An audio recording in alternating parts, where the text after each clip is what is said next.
Hey, I wasn't going to do John 15 today. I was going to wait till tomorrow, but I went to church tonight and then, oh, Kitty, this cat, I'm telling you, it tortures me. Kitty, please don't do that right now. Kitty, he always likes to, or she always likes to rub against my thing that holds my camera up. Let's move, Kitty. Why are you like this? Just sit, please, darling. Just sit. Okay, just stay. Let's just stay. Okay, let's move on. I wasn't gonna do John 15 today. Hey, sweetie, you're so silly. But the pastor mentioned something in John 15 in his message tonight, and so I wanted to skip ahead really quick and read. Kitty, please don't. Kitty, seriously. Maybe it's a sign. Okay. Let's keep going. The vine and the branches. I am the true vine, and my Father. Oh, I love this section. The vine and the branches. I am the true vine, and my Father is the gardener. He cuts off every branch in me that bears no fruit, while every branch that does bear fruit, he prunes, so that it will be even more fruitful. You are already clean because of the word I have spoken to you. Remain in me as I also remain in you. No branch can bear fruit by itself. It must remain in the vine. Neither can you bear fruit unless you remain in me. I think that's my favorite part of the whole Bible. I am the vine, you are the branches. If you remain in me and I in you, you will bear much fruit. Apart from me, you can do nothing. If you do not remain in me, you are like a branch that is thrown away and withers. Such branches are picked up, thrown into the fire, and burned. If you remain in me and my words remain in you, ask whatever you wish, and it will be done for you. This is my Father's glory, that you bear much fruit, showing yourselves to be my disciples. As the Father has loved me, so have I loved you. Now remain in my love. If you keep my commands, you will remain in my love, just as I have kept my Father's commands and remain in his love. I have told you this so that my joy may be in you and that your joy may be complete. My command is this: love each other as I have loved you. Greater love has no one than this, to lay down one's life for one's friends. You are my friends if you do what I command. I no longer call you servants because a servant does not know his master's business. Instead, I have called you friends, for everything I learned from my Father I have made known to you. You did not choose me, but I chose you and appointed you so that you might go and bear fruit, fruit that will last, so that whatever you ask in my name, my Father will give you. This is my command: love each other.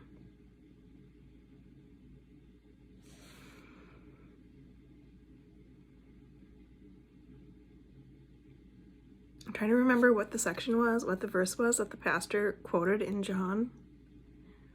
Maybe we haven't hit it yet, or else I can already have forgotten.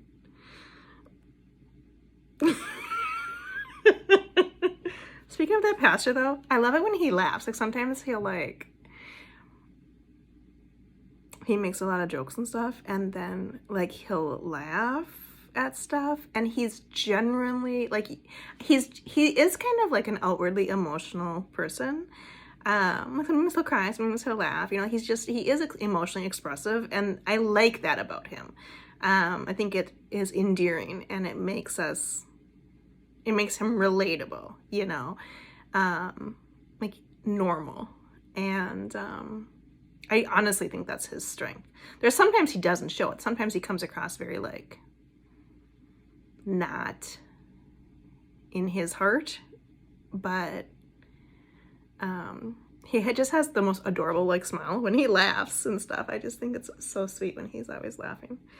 But we were completely off topic.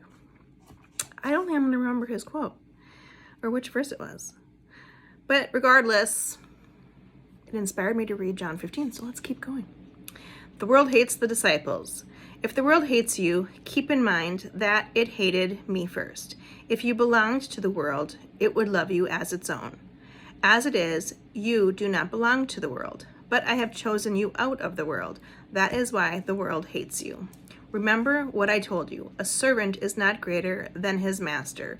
If they persecuted me, they will persecute you also. If they obeyed my teaching, they will obey yours also. They will treat you this way because of my name, for they do not know the one who sent me. If I had not come and spoken to them, they would not be guilty of sin. But now they have no excuse for their sin. Whoever hates me hates my Father as well. If I had not done among them the works no one else did, they would not be guilty of sin. As it is, they have seen, and yet they have hated both me and my Father. But this is to fulfill what is written in their law. They hated me without reason. Isn't that super interesting? There's a lot to talk about there, but let's not. Let's keep going. One more paragraph. The work of the Holy Spirit. When the advocate comes, whom I will send to you from the Father, the Spirit of truth, who goes out from the Father, he will testify about me. And you also must testify, for you have been with me from the beginning. And then it goes on into John 16, which we will not read right now. But I made notes about church today, so let's quick talk about that really quick. Because a lot of it was like right on. Like he was talking about discontentment. We're not supposed to be discontent. We're supposed to be content. And he said the problem is like the ER, like, you know, if somebody is prettier, smarter, you know, wealthier, whatever, the ER causes the problem because you're wanting something that you don't have. And I'm like, that's exactly what happened to me when I went to go pick up that table today. So I'm in the car with my son, picking up a table. We're leaving. We got the table and chair in the car. We had to drive a half an hour away to get it. And of course, the house is just gorgeous. And all of their cars are just gorgeous. And it's big, like massive, you know, which is what happens when you drive a half hour away from the city. Everybody out there has got these massive, ginormous, super expensive houses because house prices go down the farther away you live from the city, and it's all new construction, and it's just gorgeous. These people, like, what problems do they have? And I literally said to my son as we were driving away, I said, does everybody have to be richer than me? I didn't say hateful. I was just like, does everybody have to be richer than me? But it was one of those richer, because I'm comparing already, you know. Here I am picking up. Oh, and of course the table didn't look as good in person. I mean, it still looks great, but there's, of course, like a smudgy spot where I'm like, I bet they ruined the wood there, and now they're selling it. Of course, the smudge spot doesn't show up in the picture, right? So now I'm giving them my $40, and I have the table and chair in my car. I hope I can make it so it still looks good, but I'm hopeful. But I'm still gonna love the table once it's inside the house. But anyway, so he said we're not supposed to be discontent. We're supposed to be content with what we have. Be godly now. Be content now. Focus on godliness. What else did he say? Oh, and there was this part, like I had my notes app open and I was like taking notes. And then later on in the message, he said something about like getting out our notes app. I'm like, my notes app is already open. How weird is that? And then, and I hid this video. I didn't make it. I don't think it's public right now. I think I made it private. But I had this video this morning and I was going on about nutrition and spirituality and like the path of life. And I was trying to compare like nutrition and dietary stuff to religion and spirituality. And so I was going on and on and on about like healthy food and like vegetarianism and stuff. And then his whole message today was the opposite. It was completely the opposite. He was on a rant about how, about they had gone to this vegetarian restaurant or vegan restaurant. And he's like, this isn't meat, this isn't chicken. Like, he just was like giving an example of his discontentment and then how he had to practice gratitude and then be content. But because he was talking about, he was like, plants can't be burgers. And I thought to myself, plants can be burgers. Because I was just reminding me of what I was talking about this morning. But it was so funny because he always takes this opposite twist. Anyway, this is not going to make sense to anybody, I realize. But what else did I write down? Oh, and then he said, he repeated this part about for like being content and you know, focus on rejoicing in the Lord, praising the Lord, worshiping the Lord, trusting the Lord, believing in the Lord. I thought that was really good how he said that. You know, I might think life sucks right now in this particular scenario, and yet I will rejoice, I will praise, I will worship, I will trust, I will believe. That was really good. I like that. And then he said he said this part about just bloom. So he was talking about flowers. Like, we interestingly have all these flowers behind us today, but his point was the flowers aren't comparing. They're not looking like, oh, that flower's richer than I am, right? The flowers are just blooming. And he said that you're a masterpiece of God, that you're fearfully and wonderfully made, that you're loved by God. He had all these examples. They were super good. I couldn't write them all down, but and he said, just bloom. And I thought that was so beautiful how he was like, just bloom. It was so sweet when he when he said it, because this man's always talking about basketball and like male stuff. You know, like he was talking about his lawnmower. It's always, that's the problem with going to church as a woman. They're always male pastors. So I liked when he was talked about just bloom, because it's something you can relate to, and it also has that feminine quality to it, which you don't always get at church. I don't know why that's making me cry. But I thought to myself when I was there, I was like, I'm gonna buy a picture, because I do actually have a lot of pictures of flowers in this house already. But that I would have to buy a picture of a flower and like put like right on it, like just bloom. Isn't that sweet? That's like the sweetest thing when you think about it. Why is this making me I don't know why this is making me cry too. But anyway, so that was his message from today about discontentment. And I have no idea which part in John 15 he referenced. I can't even remember. But anyway, so that is that. And then our previous pastor was there today. Of course, I didn't talk to him. He was busy, and I love him from afar. I love him dearly from afar.